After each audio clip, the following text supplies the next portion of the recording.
Татар китабы йортында Казан утлары журналының 100 еллыгы уңайыннан еткерләрдә рухи йөзебез дип исемләнгән күргәзмә ачылды һәм Камал театрында журналның юбилей кичәсе булып узды. Тулырак Диния Нәҗметдинова сюжетында.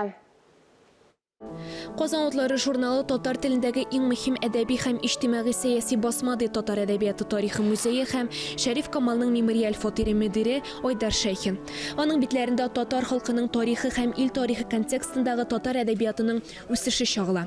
Журнал үз эшен 1922 елда башлап җибәрә. Аның беренче баш мөхәррире нигез салучысы Галимҗан Ибраһимов. 2014 елдан алып 2018 елга кадәр Казан утларын Илфак Ибраһимов җитәкләгән. Бик ошый, чөнки инде ул үзгәрә алмый. 100 ел электән дә ул сәяси, иҗтимагый, нәфис әдәби һәм шундый олы вазифалар башкарырга тиешле журнал булып урнашкан. Ләкин иң беренче чиратта ул барыбызда әдәби процессны оештыра торган журнал. Ул турыдан тора язучы белән эшли, һәм менә соңгы вакытта инде ул укучы белән эшли.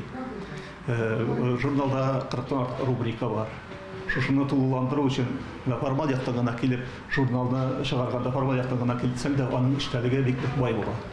Шуңа күрә Казан утлары журналы республикада чыга торган 6 әдәби-мәдәни журналлар һәм газеталар арасында әлбәттә иң саллы журнал, иң нык фәнни журнал, иң нык әдәби журнал һәм әлбәттә ул бүгенге заманның сулышын тоя һәм милләтнең milli әдәбиятның, milli мәдәниятның иртәгәсе турында уйлап эшли торган журнал.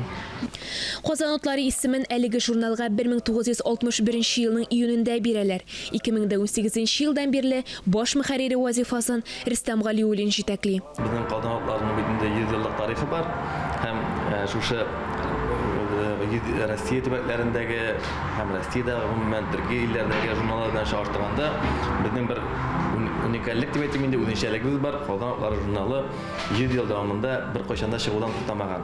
Үзлексез рәвештә 100 ел буе чыккан һәм хәтта Бөек Ватан сугышы елларында да безнең журналыбыз чыгудан туктамаган. Аны менә безнең Габдрахман Әфтәләмовлар, Авдашановлар язалар, фронтовик язучыларыбыз самолетлардан окопларга ташый торган булганнар.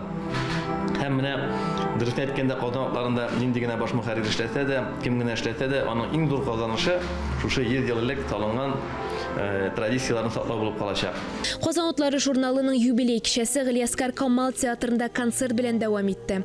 Казан утлары журналын 100 еллыгы белән Камал театры сәхнәсендә Татарстан Республикасы Дәүләт Советы рәисе урынбасары Марат Әхметов котлады.